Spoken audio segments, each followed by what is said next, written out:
I've been babysitting since I was 15, and I've sat for a lot of families and a lot of houses, but there's exactly one night that still makes my hand go cold whenever I think about it. It happened when I was 19. It was a family I'd never worked for before. I picked up the job up through one of those sitting apps. It was a last minute request with good pay and 2 kids, a boy who was 6 and a little girl who was already 4. Answered the door, half in her coat, keys in her hands, kind of frazzled and in a hurry. She walked me through the normal stuff. Bedtime, snacks, where the bathroom was, but right before she left, she stopped and she was very serious in a way that didn't match the rest of how rushed she'd been. And then she said, "I need you to promise me one thing. Do not open the door for anyone tonight. It doesn't matter what they say." And then she said, "I need you to promise me one thing. Do not open the door for anyone tonight. It doesn't matter what they say. If someone comes to this house, you don't answer it. You call me right away." And then she said something I have never had a parent do before or since. She walked around the ground floor and checked every single window latch and both doors before she left, testing them with her hand. I figured she was just a cautious mom. I told her, of course, no problem. And she and her husband left, and I locked the door behind them. The kids were easy. We watched a movie, I got them fed, and by 9 I had the little girl down and the boys was fading on the couch next to me. It was a good night, and then a little after 10, headlights swept across the front window as a car pulled over into the driveway. I heard the door shut, and a few seconds later, someone knocked on the front door, not aggressively but friendly. I froze because of what the mom had said, and I sat there hoping whoever it was would just go away. Then a man's voice came through the door, warm and easy. He said, "I'm sorry it's late. I'm the kid's uncle. Their mom asked me to swing by and grab a few things for them." And here's what turned my stomach over. He said their names, both of them, Ryan and Ellie. He said, "Are they still up?" To Ryan, "It's Uncle Mike." And I looked over the couch, and the little boy Ryan was not feeding anymore. But then the boy was sitting bolt upright, wide awake, staring at the front door with a look in his face that I can only describe as a pure fear. He grabbed my sleeve and he whispered really quietly, "Don't let him in. He's not supposed to be here." I have never called a parent so fast in my life. The mom picked up on the first ring and I whispered that a man was at the door saying he was their Uncle Mike, and the line went silent for a second, and then she said in a voice that had gone completely flat and terrified, "Get the kids upstairs, lock the bathroom door and call the police right now. He's not their uncle. He's not allowed anywhere near them. We are coming." I did what exactly she said. I scooped up the boy, got the sleeping girl and locked us upstairs in the bathroom. And while I was on the line with 911, I could hear him downstairs still talking through the door in that same friendly voice, saying my name would come up, saying he just wanted to see the kids, and then the friendly voice started to go away. I heard him try the handle. I heard him walk around the side of the house. I heard him tap, tap, tap on the living room, testing it, the same window the mom had checked with her own head before she left. The police got there before the parents did. Whoever he was gone by the time they pulled up, back into his car and down the street. The mom, when she got home, she was shaking. She didn't tell me everything, but she told me enough. There was a court order. There was a reason she checked every single window. On some level, she knew he might come. She just hadn't wanted to scare me. To this day, I think about the version of me where I hadn't promised her, where I just been polite and opened the door for a nice man who knew the kids' names. The next one is the reason I don't ignore a sound in a house anymore, even when I can't explain it.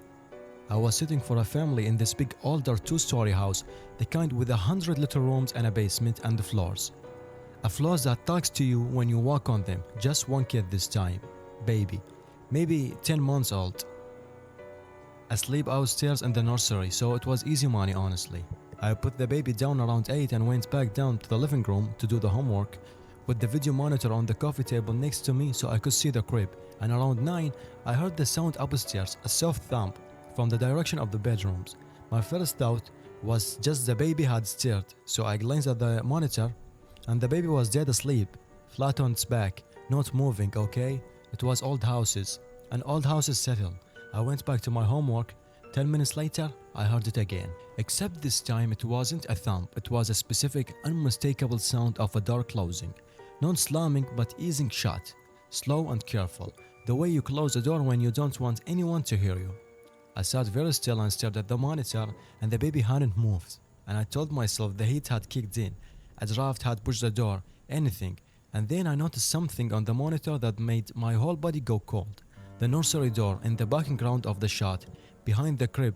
When I put the baby down, I had left that door open, because I always leave it open so I can hear it. And now, on the screen, it was shut. Somebody has closed the nursery door from the inside. I did not go up those stairs to investigate, and thank God I didn't. I grabbed my phone and called the parents, and while it was ringing, I heard, clear as anything, footsteps across the floor above me, and adults' footsteps. The footsteps was slow and heavy, from the nursery across the hall.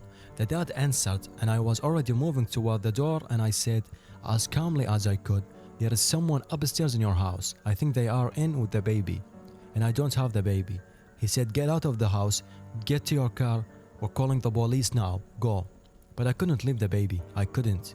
And I did the stupidest thing my body would let me to. I went up those stairs as fast and as quiet as I could. And the hallway was empty, and the nursery door was shut, and I threw it open, and the baby was there, still asleep, completely fine. And the window on the far side of the room was wide open with the curtain blowing, and it had been closed and locked when I put the baby down. I grabbed the baby and ran to the car and sat in my locked car in the driveway with the baby in my arms until the police came. When the police arrived, they found footprints in the flower bed under that window. Somebody had been in that house with me, upstairs, in the room with the baby, and the only reason I can think that they went out the window instead of coming down the stairs toward me is that I called out the dad's name when I was on the phone loudly, as loud as I can, and they thought he was home. I don't sit in houses I don't know anymore without walking every room first.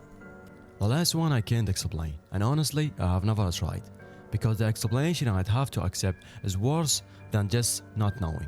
I was babysitting for a couple down the street from where I grew up, watching their daughter, a little girl who was 3. She was a sweet kid, no trouble. They had one of those audio baby monitors, the old kind. It was just a sound, a little handset that crackled. I put her down for the night around 8, read her a book, and tugged her in. And I went downstairs with the monitor around 9:30. The monitor crackled, and I heard her, the little girl, talking. She was not crying or upset, she's just talking in that low way little kids talk when they are playing. I listened for a second, and I could hear her saying, no, you do it, and then giggling, and then that silly, normal toddler stuff, talking to her stuffed animals, I figured. But then I heard the other voice. The voice came through the monitor soft and low, underneath hers, and it answered her. I couldn't make out the words, it was too quiet and too low, but the rhythm of it was unmistakable. It was a voice, taking turns with her, responding, and it was not a child voice, it was a deep voice. I sat there with the handset pressed to my ear and every hair on my arms standing up, telling myself it was interference.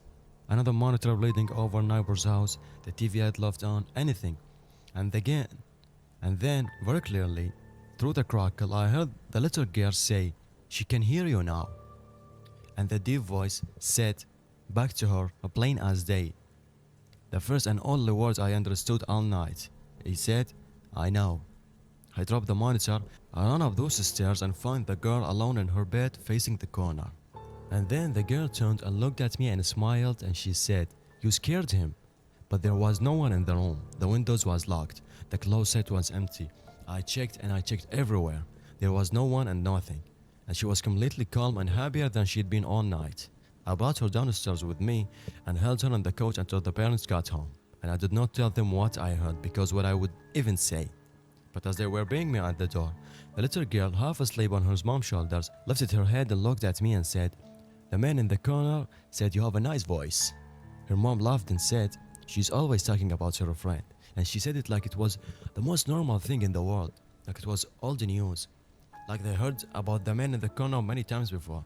I never sat for them again, and I never told them why. If you made it all the way to the end, please do me a favor and hit that like button and subscribe button and comment to support me. And thank you very much.